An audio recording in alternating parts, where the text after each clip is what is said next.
Fala comigo, tudo bem? Eu sou o Felipe Gibran e esse é o RP TV. Hoje eu quero falar como o fundamentalismo faz parte de um sistema central da nossa sociedade e como isso faz mal para nós. Roda a vinheta.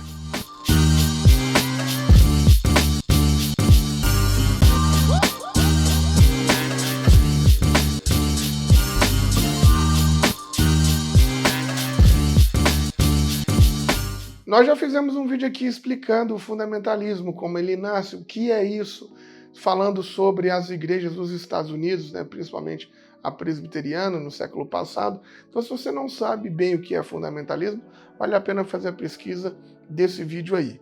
Fato é que o fundamentalismo hoje está entranhado em todos os ambientes da nossa sociedade. Então a gente vai ter um fundamentalismo econômico, moral, religioso, enfim.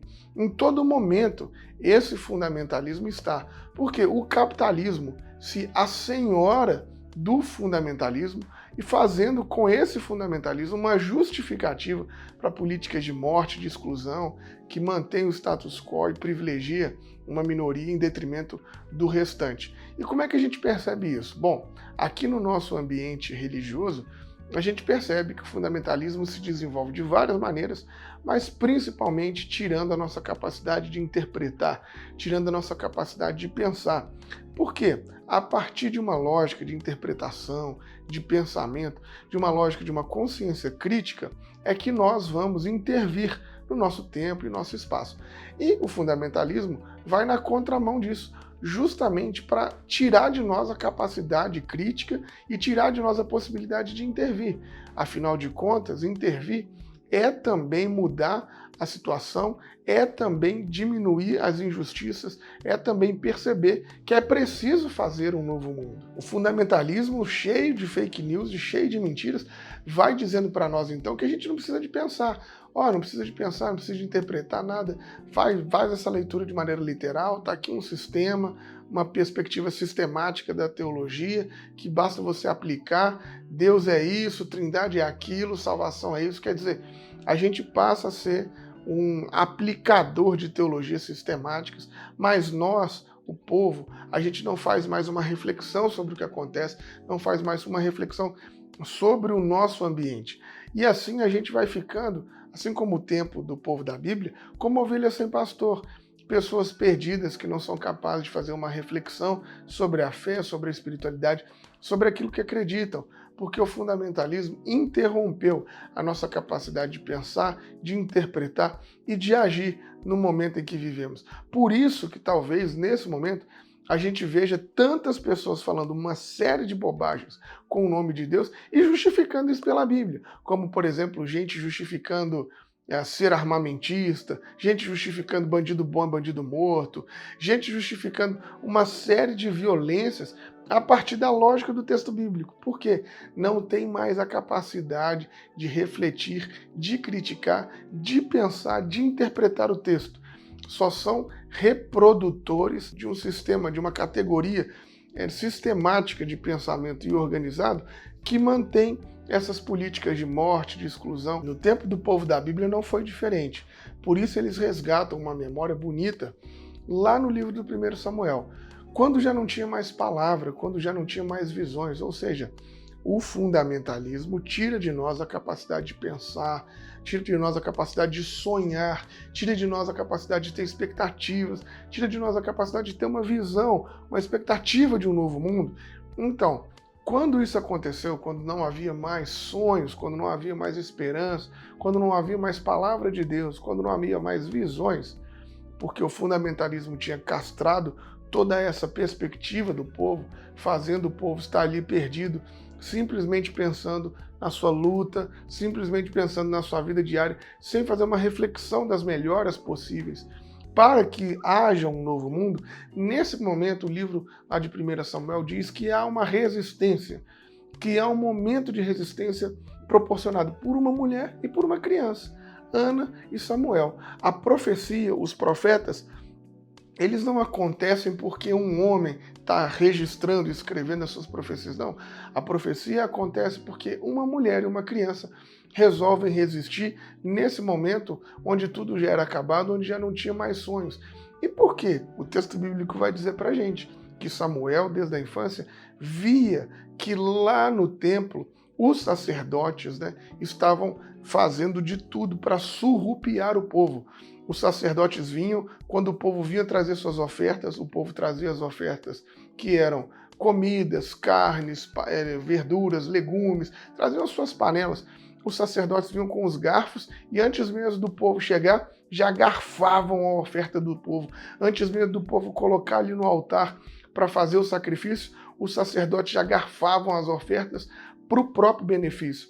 Samuel cresceu com isso, enxergou isso, e por isso a profecia, para denunciar os homens e mulheres que, em nome de Deus, usam o fundamentalismo para justificar políticas que roubam, que garfam o povo.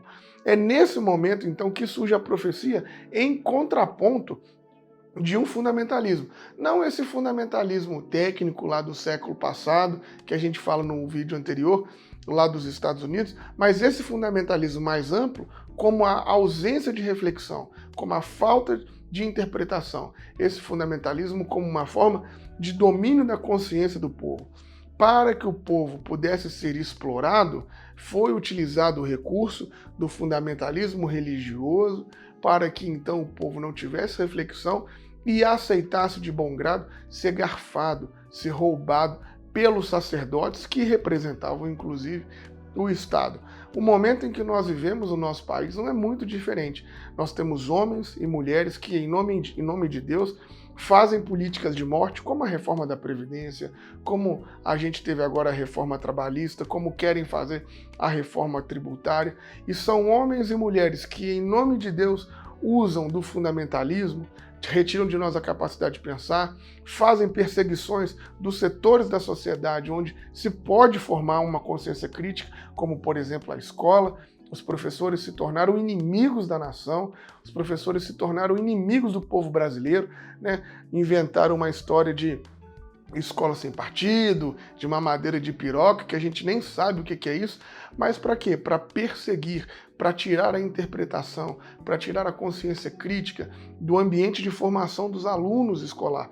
Então eles querem fazer isso para que o povo entenda, para que o povo pense que eles não são capazes de escolher o próprio destino, para que o povo pense que eles não são capazes de decidir sobre as coisas. Então, a partir de mensagens falsas, de informações falsas, esses sacerdotes, esses homens e mulheres, se mostram como aqueles que podem mostrar o caminho para o povo, mas na verdade não passam de lobos em pele de cordeiro, tentando garfar a oferta, a comida, o pão, o sacrifício do povo.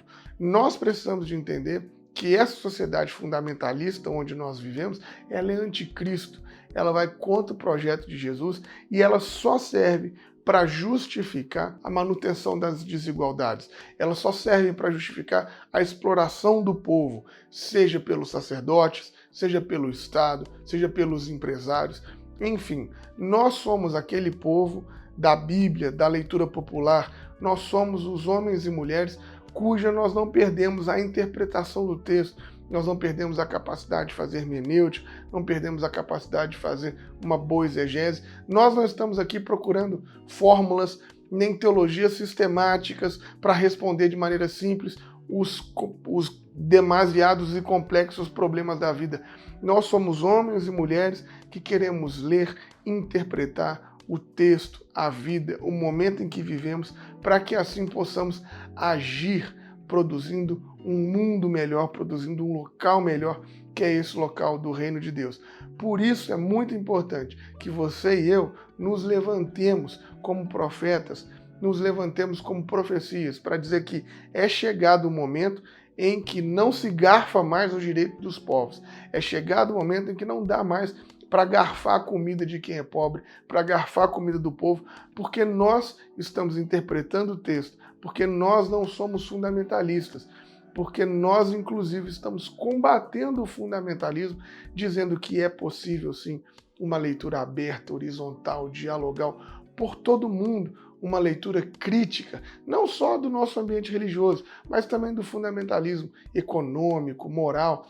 esse fundamentalismo econômico que diz para nós que a gente não sabe nada de economia, que quem sabe é o Paulo Guedes, que a gente não sabe nada, que quem sabe é os banqueiros. Esse fundamentalismo moral que diz para nós que a gente não sabe o que é família, que família é só esse modelo tradicional fake burguês. Quer dizer, esse fundamentalismo vai com fake news dizendo pra gente que a gente não sabe um monte de coisa, mas é mentira. A sabedoria sempre foi popular, a sabedoria sempre foi do povo. O povo sempre soube os rumos dos seus caminhos, porque o povo sempre foi capaz de fazer uma leitura da vida. Então sigamos, cada um de nós, na nossa atividade profética, ajudando toda a sociedade a fazer uma leitura crítica, a fazer uma interpretação do momento que a gente vive, para que a gente possa combater o fundamentalismo e para que não haja mais nenhum tipo de sacerdote, empresário, banqueiro, bancário, Estado garfando a comida, o alimento, as ofertas de nós, o povo. Simples, mas revolucionário. Aquele abraço, falou, valeu!